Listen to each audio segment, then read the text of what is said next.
June 15th, 1931. The wind off the East River tasted like cold metal and coal. 42 stories above West 49th Street, Eli Montour stood with his back to the morning and the city spread beneath him like a map being folded into the sky. A maze of tar roofs, streetcars, and cigarette smoke chimneys that seemed impossibly small.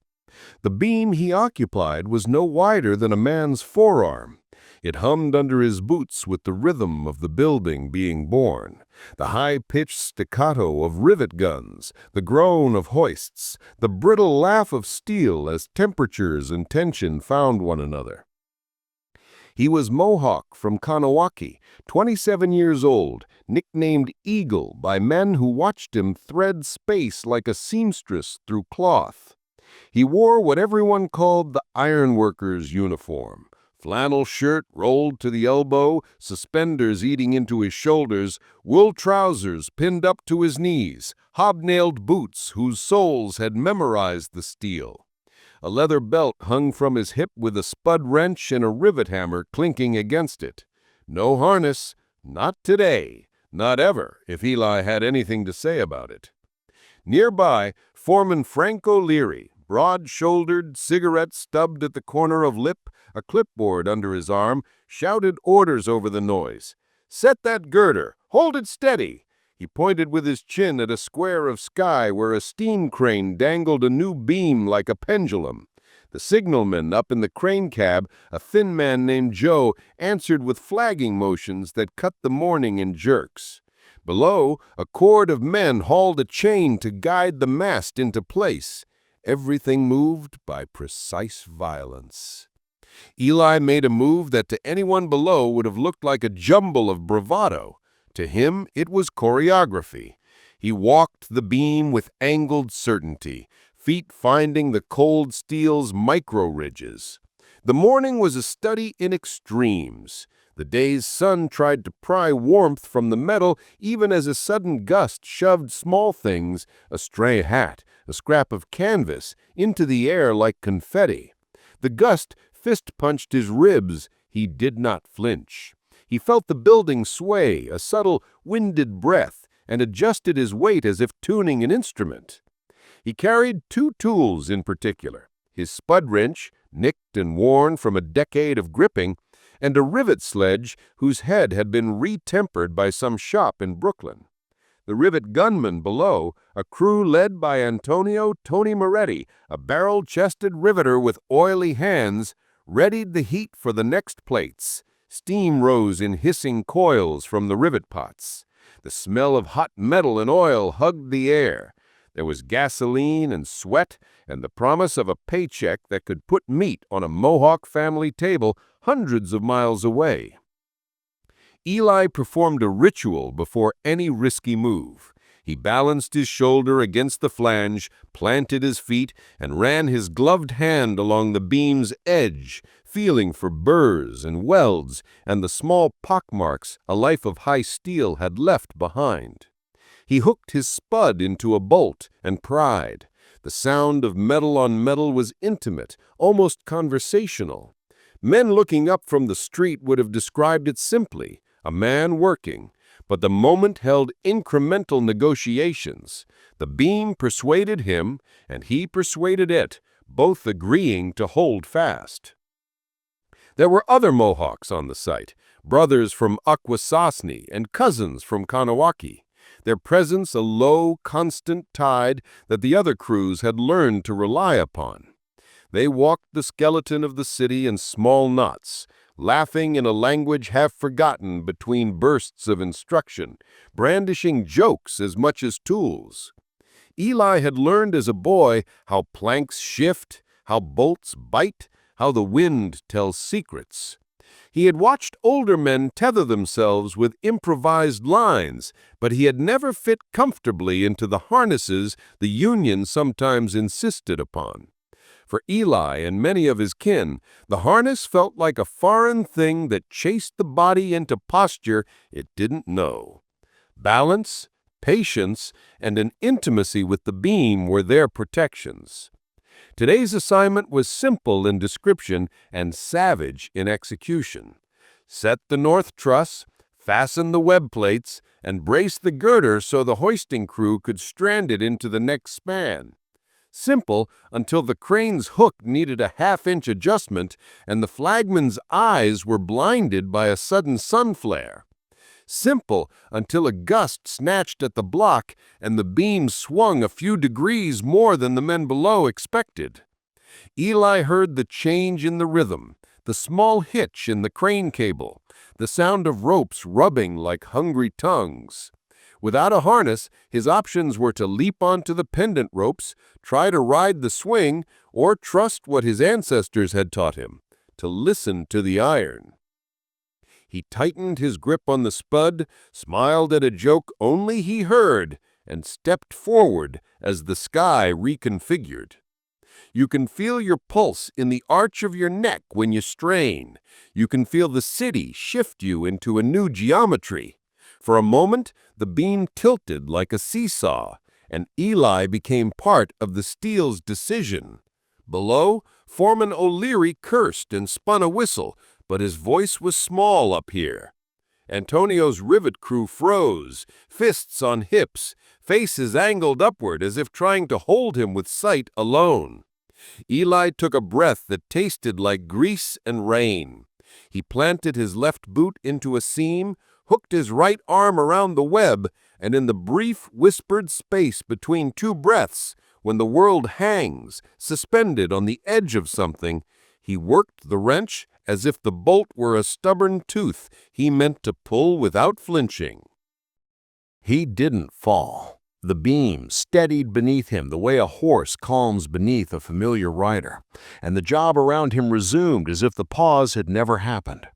But inside Eli Montour's mind, the moment flickered with echoes, not of death narrowly avoided, but of lessons carved into him years before any skyscraper ever touched the clouds. Long before Manhattan's skyline summoned him, there was Kahnawake, a settlement of longhouses and church bells, cornfields and frozen riverbanks, a place where smoke curled from chimneys in winter and laughter carried across the St. Lawrence like migration birds. He had been 9 the first time he watched his father work on a railroad bridge over the river, a black rib of iron arcing across white water. It was February. The river had frozen thick and blue, groaning like something alive beneath its crust. His father, Thomas Montour, wore a red-checked coat and spiked boots, cigarette glued to his lip. Eli remembered the sound of boots tapping across a support beam, not hurried, not cautious, conversational, as if the steel had invited him to walk. "You listen to the metal before you step. It talks," his father had said without turning. "When it's cold, it sings. When it's warm, it complains. When it's about to give, it goes quiet." Eli believed him, still did. Kahnawake boys didn't grow up thinking about farms or shops. They grew up tracing silhouettes of bridges and cranes with their eyes, hearing stories at supper about cousins who'd gone to Buffalo, Detroit, Chicago, returning with money, scars, and new laughter. Ironwork wasn't a job, it was an inheritance. By 17, Eli had left home with a group of older workers headed south on a freight line bound for a construction site in Albany. His mother had packed bannock and salted pork in wax paper. She hugged him only once, hard and short, and whispered something in Mohawk that meant, more or less, "Don't shame the river that raised you." In Albany, he learned fast how to tie a double throw knot with gloves on, how to ride a lift cable without losing a finger, how to wedge your boot sole into an I-beam slot so deep it locked like a promise. There were Irishmen who drank to forget, Italians who sang through their shift, Polish men who prayed before every climb. But when the beams got skinny and the wind turned ugly, they'd nod toward the Mohawks. "Let the Skywalkers set it," they'd say. His reputation followed him to Manhattan like smoke. By 1930, he was signed under Local 361, working the bones of Rockefeller Center when it was still a skeleton against the sky. Work began before dawn. Coffee in tin cups, salted bacon in wax paper. A man wiped his hands on his pants and shook yours like he meant it. Then, steel. The city was loud, filthy, magnificent. Steam hissing from manholes, taxi horns like angry geese, newsboys shrieking headlines about war in Europe, gangsters in Harlem, Lindbergh's baby, and breadlines curling around blocks. Depression or not, buildings still climbed upward, taller, hungrier. Eli rented a room on 45th Street above a deli that smelled like pickle brine and wet newspapers. Nights he'd sit on the fire escape, shirt still warm from the day's work, watching sparks scatter from welding lamps on neighboring sites. He'd write letters to his mother in blunt handwriting, "Still walking, no falls, plenty of rivets, beef is tough here." But the letters never said what the work really was. The constant gamble. The way wind could turn friend to traitor. The way a slip didn't always mean death. Sometimes it meant worse. Men who lived through falls sometimes returned with twisted backs, shattered hands, minds full of screams they never spoke out loud. Better to fall clean than live broken. And so he never fell, wouldn't allow himself to. When skyscrapers rose, he rose with them, one steel rib at a time. Now in Manhattan's humid summer of 1931, Eli Montour stood on the edge of yet another skeletal giant. But this building would be different, higher, riskier, its name not yet decided. Some whispered it would become the crown of the Skyline.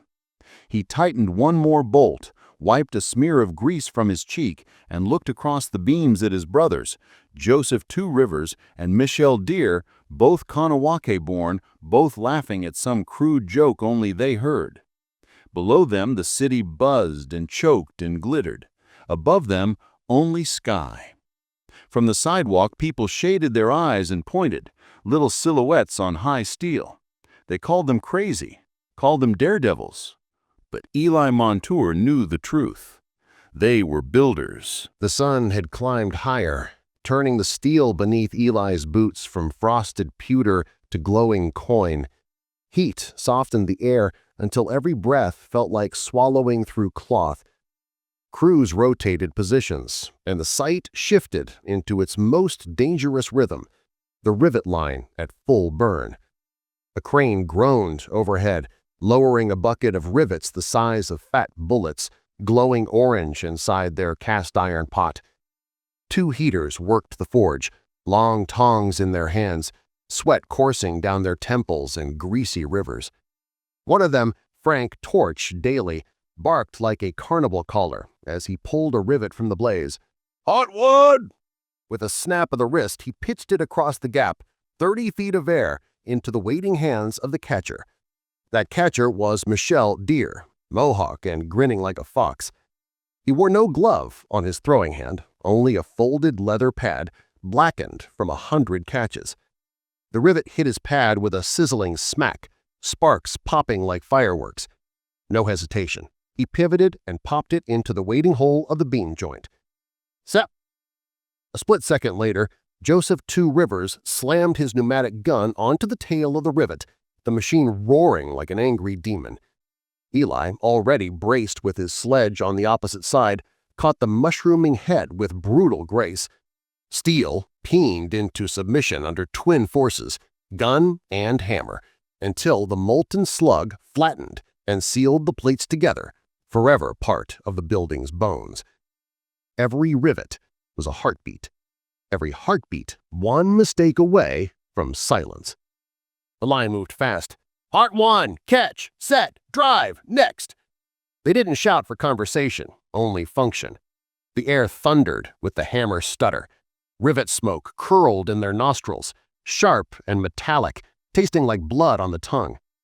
No goggles, no earplugs. Eyes squinted from heat, ears ringing from percussion. From the street, far below, the workers looked like they were dancing. From where they stood, it felt more like dueling. A wind picked up again, sudden, slicing, the kind of gust that catches hats and souls alike. Michel nearly lost his pad when the rivet landed hot and crooked. It skidded, screaming toward the beam's edge. Reflex decided what muscles didn't. He clamped it between leather and bare palm. You could hear the burn, even over the machines, flesh searing against 700 degrees of iron. He didn't drop it. He slid it into place and barked, "Set." Joseph's gun hit the rivet with a crack like judgment, and Eli drove home the head with one punishing blow.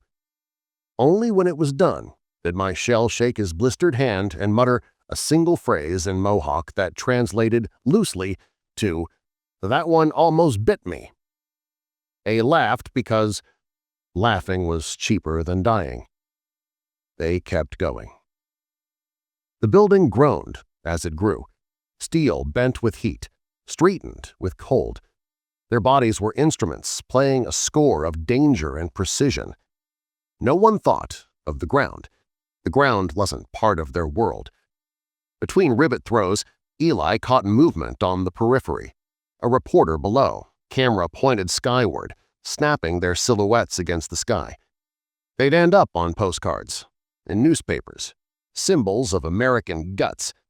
People would pin them to walls and whisper, "Look how fearless they are." But fear was never gone. It lived in every step. It lived in the moment between "Hot one" and "Catch," in the tremor of an unsupported beam settling into place. The trick was not to banish it. The trick was to walk with it.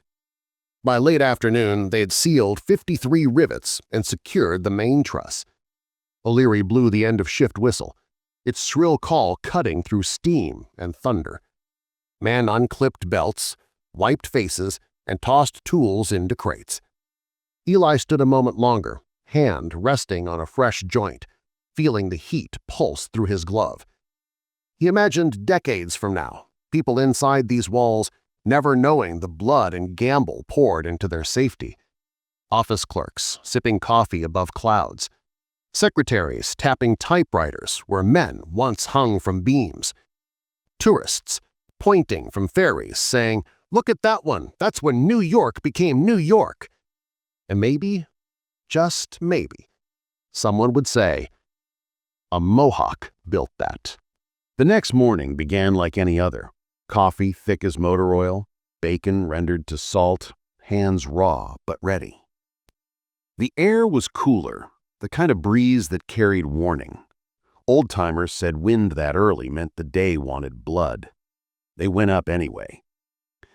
By mid-morning, the crew was stretched across a new span, setting lateral bracing across a yawning gap. The city hummed beneath them, horns and trolley bells drifting through the steel lattice like distant ghosts. Eli moved across the beam with 2 wrenches hooked in his belt. Ahead of him was Danny Sullivan, 19, Irish, new to high steel, but fearless in the way only boys too young to understand risk can be. He'd been assigned as a bolt-up man under Joseph Two Rivers' watch. Solid kid, quick hands, still green enough to grin at danger. He was humming something, a tune his mother must have sung. When it happened, not a slip, a betrayal. The temporary bolt he'd trusted sheared off like rotten candy the moment he shifted his weight. There was no time for a shout, no time for a grab. One moment Danny was there, the next he wasn't. He fell backwards, arms spread like wings that forgot how to fly. His tool belt spun free, clattering against the beams. The world below swallowed him. Silence devoured the steel. No hammer struck, no shout rose. Even the wind froze, as if in apology. They didn't move. Couldn't. Somewhere far down, a sound came. Dull, final. They didn't look. Looking made it real. Joseph Two Rivers closed his eyes. Michelle Deere pressed a hand to the beam as if grounding himself to anything solid. Eli stood utterly still, jaw locked, every vein in his neck tight as cable. Foreman O'Leary's whistle screamed orders. Shut it down, block the site, send the ground crew. But the men barely heard him. They stood like statues, one bolt away from breaking. Some men cry when the sky takes one. Some curse. Some swear off steel forever. Mohawks do something else. They listen. Eli knelt, pressing one ear against the beam. "What are you doing?" Michelle asked quietly. "Seeing if the iron is sorry," Eli murmured. It wasn't madness. Among Mohawk high steelers, it was belief. Steel was not enemy nor friend. It was partner. When it failed, it needed to answer for it. The beam was warm, steady, silent, guiltless. Danny had trusted a bolt not tightened by another man. That was the lesson. O'Leary climbed up to them minutes later, face pale, clipboard trembling in his hands. He didn't shout this time. "We'll call it for the day, boys." But Eli stood. "No," he said softly. "We finished the brace." O'Leary blinked, sweat beading on his brow. "Montour, you don't have to—" "If we stop now," Eli cut in, "the steel remembers us as cowards." Joseph stepped up beside him. Michelle followed. One by one, the others moved back into position. No laughter, no banter, just labor. The kind you do because the dead are still listening. They worked slow, silent, precise. Every bolt was tightened twice, every step deliberate. The wind whistled now, low and mournful. When the brace was locked, Eli stood and rested his hand on it. "Safe," he whispered. Not to himself, to Danny. That night they drank, not to forget, to remember with fire in their throats. And in the glow of that bar on 8th Avenue, Eli Montour made a vow. No one would fall on his line again. Word of what happened spread across the trades. Not just of the fall. Death was no stranger to steel. But of what came after. How the Mohawks didn't leave the line. How they tightened every bolt as if sealing a wound. Men whispered it across taverns, union halls, and hiring sites. Montour walks the beams like there is ground, says the steel talks, says he listens. From that day forward, every site knew him by a name not given, but earned. The man without a harness. Some crews scoffed, called it arrogance. Others called it madness. But the foremen, they called it insurance. Because no matter how brutal the job, no matter how precarious the span, if Montour's boots were on the beam, no one beneath worried. Eli never played to the myth. If anything, he worked quieter, more deliberate. Every morning he would test each beam before crossing it, gloved hand low, fingertips grazing the steel as though checking its pulse. He demanded the same from anyone on his line. "Steel's alive," he'd say. "You disrespect it, it kills you." New hires rolled their eyes until they saw him walk a 50-foot span during a crosswind, without arms out, without even looking down. Body loose, steps soundless, as if the beam had widened under him. There were days the wind howled so hard men had to crawl. Eli stood up straight and adjusted his cap. There were mornings the ice glazed the steel silver. Eli took one boot, stomped once, hard, and declared it ready. One January, on a radio tower job in Midtown, a gust ripped through before the safety net was hung. A laborer, straddling a crossbeam, panicked and clung helplessly, legs frozen. Eli reached him by walking a diagonal cord slick with frost, leaning into the wind as if bargaining with it. He lay flat beside the man, nose to steel, and spoke in a steady voice. "You're not falling today. The beam won't let you." The laborer believed him, because Eli said it like he believed it himself. By the mid-1930s, Eli was working higher than any man not strapped to an aircraft. Rockefeller Center, Empire State finishing touches, radio towers, bridges across the Hudson. He wrote home less, not because he forgot, but because words couldn't fit what the sky felt like under his hands. Sometimes on lunch breaks, he'd stand on the skeletal frame of the building and peer toward the north, past the haze and smoke, past the river and farms. Kahnawake was far, but the wind still smelled like it when it came right. The young ones followed him like ravens behind a hunter. They didn't try to copy his style, they copied his discipline. Harnesses gradually became standard issue, union policy, insurance mandate. But no foreman dared offer one to Eli. He wouldn't have worn it anyway. One afternoon, while working the radio spire on a tower above 50th Street, a photographer from the New York Herald shouted up, "Hey, Montour, how come no belt?" Eli didn't look down. He torqued one final bolt, rested his wrench on his shoulder, and shouted back, "Because the sky holds me better than straps do." That line hit print the next morning, and from then on, he wasn't just Eli Montour. He was the Skywalker of Manhattan. Years passed, buildings rose, war loomed, exploded, ended.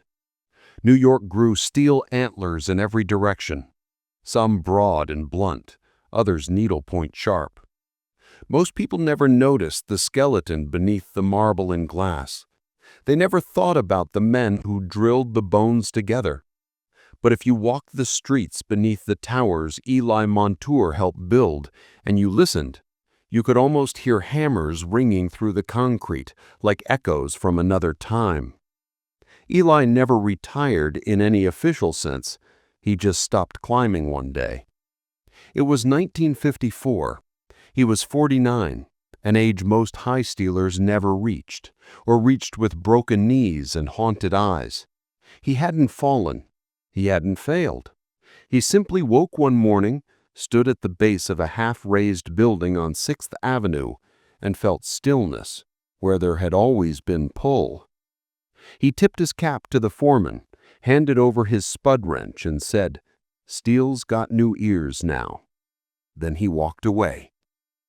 He returned to Kahnawake, built the small cedar house near the river, sat on his porch at dawn and watched the mist curl across the water the same way rivet smoke had curled across a morning shift. Sometimes neighborhood kids would bike past and shout, "Hey, are you really the guy who built New York?"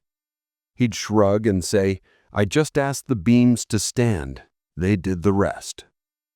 But word travels. Old pictures surfaced. Newspaper clippings showing him straddling spires like some ancient warrior returned to earth. His legend spread, quiet and steady, through Mohawk country. Fathers told their sons. Mothers reminded their daughters, "You're not afraid of heights. Fear was never in our blood." Decades later, in the belly of Manhattan, a crew working a renovation on an old truss discovered something hidden beneath a utility panel. Carved into the steel with the tip of a sledge, half-rusted, almost erased by time. Montour, Kahnawake, 1931. A signature. Not for fame, for memory. Because builders know one truth: monuments don't stand for names they display. They stand for hands that raise them. And whether tourists know it or not, every time someone looks up at a New York skyline, they are seeing the handwriting of Mohawk men in the sky. Eli Montour died quietly in his sleep at 73. The steel never did take him. At his funeral, held on the same frozen bank where he'd first watched his father walk a beam across river ice, the wind blew sharp as rivet smoke. A young ironworker, grandson of Michelle Deere, stepped forward and placed an old, worn spud wrench on Eli's coffin. No harness, not even now. They buried him beneath cedar and frost, but in Manhattan, 40 stories above the madness, beams still hum when the wind hits right. And sometimes, when you stand on a high-rise floor and hear that hum as more than vibration, when you hear it as breath, you'll know the sky remembers him.